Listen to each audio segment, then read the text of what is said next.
Hello दोस्तों, welcome back. स्वागत है आप सभी का। आज का हमारा टॉपिक है इन्फ्लेमेशन। उसमें भी स्पेशली हमारा टॉपिक है एक्यूट इन्फ्लेमेशन। इन्फ्लेमेशन क्या होता है? Inflammation is a response of tissue to injury. अगर कोई भी इंजरी हमें होती है बॉडी के सरफेस पर, तो उसको रिस्पॉन्स जो मिलेगा टिश्यू की तरफ से, उसे हम इन्फ्लेमेशन कहेंगे। ये इंजूरियस किसी भी वे से हो सकती है। इंजूरियस एजेंट कोई भी हो सकते हैं, जैसे इन्फेक्टिव एजेंट्स हो सकते हैं, bacteria, viruses, toxins, fungi, parasites. Second injurious agent हो सकता है इम्यूनोलॉजिकल हो, जैसे कि cell mediated immunity, antigen antibody reactions, इसकी वजह से भी इन्फ्लेमेशन हो सकता है।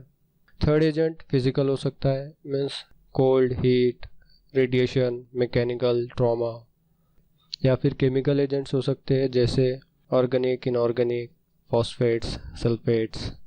इस तरह के केमिकल भी हमें इन्फ्लेमेशन करा सकते हैं। और कई फॉरेन बॉडीज़ जो कि इंजरी इनर्ट एजेंट्स में आते हैं, वो भी हमें इंजरी कर सकते हैं, इन्फ्लेमेशन हो सकता है। इन्फ्लेमेशन के साइंस क्या है आप देख सकते हो। This is injury to skin. Rubor means redness, skin red हो जाएगी, जैसे आप देख सकते हो इस पिक्चर में। यहाँ पे स्किन पूरी रेड हो चुकी है। ट्यूमर स्वेलिंग होगा, जैसे यहाँ पे नज़र आ रही है, उसे हम ट्यूमर कहेंगे। रूबर, ट्यूमर। कैलर मीन्स हीट, वहाँ पे बहुत ज़्यादा टेम्परेचर बढ़ जाएगा और पेन होगा बहुत। ये तो जाहिर सी बात है, पेन तो होना ही है। ये इन्फ्लेमेशन के कुछ साइंस और सिम्टम्स है। और फंक्शनलिज्म मीन्स पर्टिकुलर जो एरिया है जहाँ पर इंजरी हुई है, वो अपना फंक्शन लॉस भी कर सकता है। ये कुछ साइंस थे इन्फ्लेमेशंस के। इन्फ्लेमेशन के 3 टाइप्स है, एक्यूट, क्रोनिक एंड सब acute. Acute means 1 to 2 weeks के अंदर काम करता है। विद इन 2 वीक्स में एक्यूट इन्फ्लेमेशन का काम होता है। और क्रोनिक इन्फ्लेमेशन आफ्टर 2 वीक्स के बाद एक्टिव होता है और प्रोलॉन्ग बहुत लंबे समय तक चला जाता है। और सब एक्यूट मीन्स एक्यूट और क्रोनिक के बीच में सब एक्यूट इन्फ्लेमेशन आता है। तो चलिए हम स्टार्ट करते हैं acute inflammation. Acute inflammation short duration के लिए होता है। इसमें मेनली फ्लूइड और प्लाज्मा का एक्यूमुलेशन होगा, जहाँ पे स्किन सरफेस पर जहाँ पर भी इन्फ्लेमेशन हुआ है, जहाँ पर भी इंजरी है, वहाँ पर फ्लूइड एक्यूमुलेट होगा और प्लाज्मा एक्यूमुलेट होगा और प्लेटलेट एक्टिवेशन होगा और न्यूट्रोफिल का एग्रीगेशन होगा। मीन्स वहाँ पर फ्लूइड भी आ जाएगा, प्लेटलेट भी एक्टिवेट हो जाएंगे और न्यूट्रोफिल्स भी वहाँ पर एग्रीगेट होना शुरू हो जाएगा। एक्यूट इन्फ्लेमेशन में कुछ इवेंट्स होते हैं जिससे इन्फ्लेमेशन के हमें साइंस नज़र आएंगे। मीन्स रूबर, ट्यूमर, कैलर, डेलोर, जो भी सिम्टम्स है, जो भी साइंस है, वो कुछ इवेंट्स के थ्रू हमें नज़र आएंगे। वेस्कुलर इवेंट्स है, जिसमें आते हैं हेमोडायनेमिक चेंजेस, मीन्स ब्लड फ्लो का चेंज होगा। और हेमोडायनेमिक चेंजेस के बाद वेस्कुलर परमेबिलिटी भी चेंज होंगी। ये दोनों एक दूसरे के ऊपर इंटरडिपेंडेंट है। और नेक्स्ट इवेंट होगा सेलुलर इवेंट। ये तो वेसल्स में हो जाएगा, ब्लड वेसल्स में। और सेल्स में भी कुछ अल्टरेशंस होंगे, कुछ चेंजेस होंगे, जिसकी वजह से हमें इन्फ्लेमेशन दिखाई देगा। वो चेंजेस होंगे एक्सुडेशन ऑफ ल्यूकोसाइट्स एंड फैगोसाइटेशन। तो चलिए हम इवेंट्स को ब्रीफली डिस्क्राइब करते हैं। फर्स्ट इवेंट होगा वेस्कुलर, जिसमें हम देखेंगे हेमोडायनेमिक चेंजेस। तो हेमोडायनेमिक चेंजेस में फर्स्टली वैसोकंस्ट्रिक्शन होगा, जो कि 2 to 3 सेकंड्स में हो जाएगा, वहाँ पे ब्लड फ्लो कम हो जाएगा। अब सेकंड होगा परसिस्टेंट प्रोग्रेसिव वैसोडायलेशन।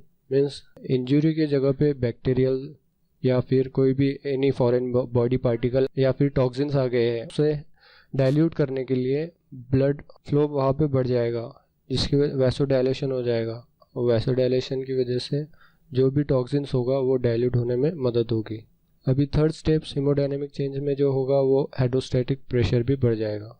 फोर्थ चेंजेस होगा स्लोविंग और स्टेटिस। आरबीसीज और ब्लड सेल्स वहाँ पर एग्रीगेट होंगे, जिसकी वजह से ब्लड की विस्कोसिटी बढ़ जाएगी और ब्लड फ्लो कम होगा। नेक्स्ट है ल्यूकोसाइट मार्जिनेशन। वहाँ पर ल्यूकोसाइट एग्रीगेट होंगे और ल्यूकोसाइट का काम है फैगोसाइटेशन। मीन्स वो जो फॉरेन बॉडी पार्टिकल है उसको फैगोसाइट कर लेंगे। ये था हेमोडायनेमिक चेंजेस वेस्कुलर इवेंट के अंदर। नेक्स्ट इवेंट वेस्कुलर इवेंट के अंदर है वेस्कुलर परमेबिलिटी बढ़ना। कुछ ऐसे सिम्टम्स हैं जो कि वेस्कुलर परमेबिलिटी को बढ़ा देंगे। वो होगा contraction of endothelial epithelium, mild endothelial damage और इंजरी टू एंडोथेलियल सेल्स। या फिर हो सकता है ल्यूकोसाइट की वजह से एंडोथेलियल सेल को इंजरी हो और वहाँ की वैस्कुलर परमिएबिलिटी बढ़ जाए। ये फोर्थ जो फैक्टर है ये सब एंडोथेलियल से रिलेटेड है। लेकिन फिफ्थ फैक्टर है new vascularization leakage, means new blood vessels जो फॉर्म होंगे उसके अंदर से कुछ ब्लड लीक होगा और उसकी वजह से परमिएबिलिटी वेसल्स की बढ़ जाएंगी। सो ये सब 5 फैक्टर्स है आपको याद रखने हैं। नेक्स्ट हम इनको डिटेल में देखते हैं। ये ब्लड वेसल्स है। ब्लड वेसल को वैस्कुलर परमिएबिलिटी बढ़ने के लिए एंडोथेलियल कॉन्ट्रैक्शन होना ज़रूरी है। एंडोथेलियल सेल्स का कॉन्ट्रैक्शन होगा जिसकी वजह से वैस्कुलर परमिएबिलिटी बढ़ जाएगी, या फिर एंडोथेलियल डैमेज भी हो सकता है सनबर्न की वजह से, मीन्स धूप में अगर आप रहे हो सो आपके एंडोथेलियल सेल्स को डैमेज हो सकता है, उसकी वजह से भी वैस्कुलर परमिएबिलिटी बढ़ सकती है। या फिर थर्ड डायरेक्ट इंजरी, वहाँ पर कोई प्रिक हो गई है या फिर एंडोथेलियल सेल्स को डायरेक्ट इंजरी हुई है उसकी वजह से भी वैस्कुलर परमिएबिलिटी बढ़ेगी। और फोर्थ है पॉलीमॉर्फोन्यूक्लियर ल्यूकोसाइट्स, इनका मार्जिनेशन होना, इसकी वजह से एंडोथेलियल सेल्स को इंजरी होंगी और वहाँ से वैस्कुलर परमिएबिलिटी इंक्रीज होगी। और फिफ्थ फैक्टर है leakiness and new vascularization, means new blood vessel जो फॉर्म होगा उसकी वजह से भी परमिएबिलिटी में इंक्रीज होगा। नेक्स्ट है सेलुलर इवेंट। अभी तक हमने देखा वैस्कुलर इवेंट्स। वैस्कुलर इवेंट्स में दो इवेंट्स मेनली होंगे, हेमोडायनेमिक चेंज होगा मीन्स ब्लड फ्लो का चेंज होगा, और वैस्कुलर परमिएबिलिटी जो वेसल्स की परमिएबिलिटी है आर्टरीज की, वेन्स की, कैपिलरीज की, उसकी परमिएबिलिटी में चेंजेस होंगे। नेक्स्ट है सेलुलर इवेंट्स। सेलुलर इवेंट्स में ल्यूकोसाइट्स का एक्सुडेशन होगा, एक्सुडेशन ऑफ ल्यूकोसाइट्स होगा, मीन्स जो ल्यूकोसाइट्स है वो ब्लड वेसल्स के बाहर आएंगे। मीन्स नॉर्मली क्या होता है कि ब्लड फ्लो इस तरह से होता है कि साइड में प्लाज्मा होता है और मिडल में फॉर्म्ड एलिमेंट्स होते हैं, लेकिन फॉर्म्ड एलिमेंट्स में चेंजेस होंगे जो सेलुलर इवेंट्स में आएगा इन्फ्लेमेशन की वजह से।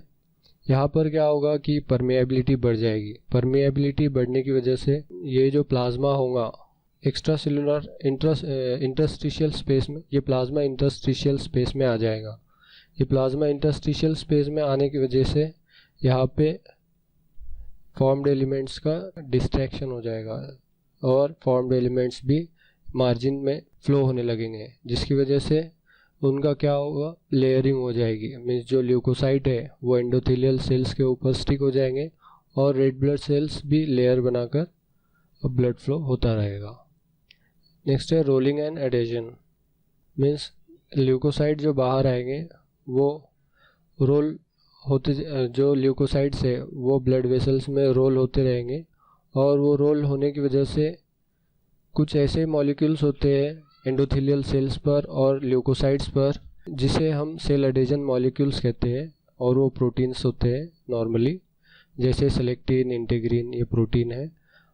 यहाँ पर क्या होगा कि प्लाज्मा तो पहले चला गया बाहर इंटरस्टिशियल स्पेस में, और जो ल्यूकोसाइट्स है उस पर प्रोटीन प्रेजेंट है जैसे सेलेक्टिन, इंटीग्रिन, और एंडोथेलियल सेल्स पर भी प्रेजेंट है सेलेक्टिन, इंटीग्रिन। मीन्स इसकी वजह से क्या होगा, सेल एडेजन होगा एंडोथेलियल सेल्स को, और नेक्स्ट होगा उसका इमिग्रेशन, मीन्स बाय कोलेजिनेस। वो जो एंडोथेलियल सेल्स था यहाँ पर अटैच था, उसको कोलेजिनेस एंजाइम रिलीज करके ब्लड वेसल्स के बाहर आ जाएगा। और ल्यूकोसाइट का काम क्या है, फैगोसाइटेशन करना और जो फॉरेन बॉडी पार्टिकल्स आया है उसको ख़त्म करना। और केमोटैक्सिस होगा, ल्यूकोसाइट बाहर तो आ गया लेकिन वो टिश्यू का जो सेल है वो सेल तक कैसे पहुंचेगा, ल्यूकोसाइट बाहर आ गया, और केमोटैक्सिस एक प्रोसेस होती है जिसकी वजह से ल्यूकोसाइट टिश्यू तक पहुंचते हैं। नेक्स्ट है फैगोसाइटोसिस। इसमें कुछ सेल्स इन्वॉल्व होते हैं जैसे न्यूट्रोफिल्स एंड मोनोसाइट्स। न्यूट्रोफिल्स को मैक्रोफेज भी कहते हैं और मोनोसाइट्स को मैक्रोफेजेस कहा जाता है। 3 स्टेप्स में होता है। इसमें पहले फैगोसाइट मीन्स कोई भी ब्लड सेल्स को तो वो फैगोसाइट नहीं करेंगे ल्यूकोसाइट्स, तो उसके लिए पहले रिकॉग्नाइज करना पड़ेगा कि कौन से फॉरेन पार्टिकल को हमें फैगोसाइट करना है। फिर उसको वो अटैच हो जाएंगे, अटैच होने के बाद उसको एंगल्फ करेंगे, एंगल्फ करने के बाद उसको किलिंग करेंगे और डिग्रेडेशन करेंगे।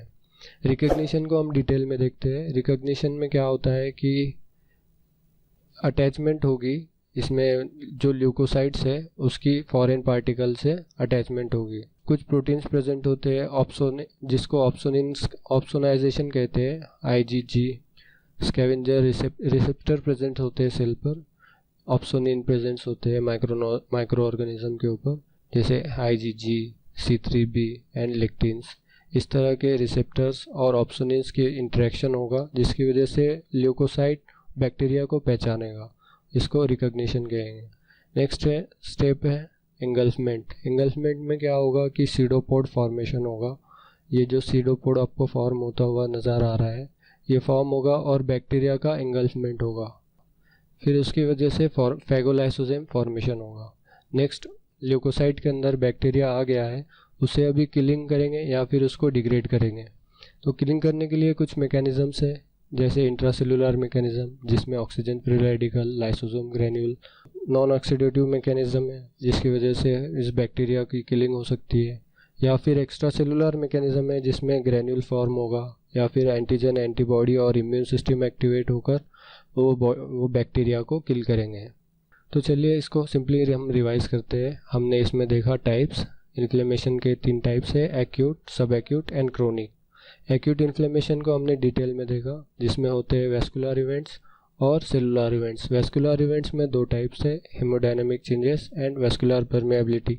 हेमोडायनामिक चेंजेस में होंगे सिर्फ ब्लड फ्लो से रिलेटेड चेंजेस होंगे, और वेस्कुलर परमेबिलिटी में जो वेसल्स की परमेबिलिटी है, आर्टरीज, वेन्स और कैपिलरीज की, उनकी परमेबिलिटी में चेंज होगा। और सेकंड जो इवेंट है वो सेलुलर से रिलेटेड होगा, सेल्स से रिलेटेड होगा, जिसमें ल्यूकोसाइट्स का एक्सुडेशन होगा इंजूरियस साइट पर, और जो बैक्टीरिया है उसका फैगोसाइटेशन होगा। Thank you. आज के लेक्चर में बस इतना ही। नेक्स्ट हम पढ़ेंगे mediators of inflammation. Please like, share और सब्सक्राइब ज़रूर करें।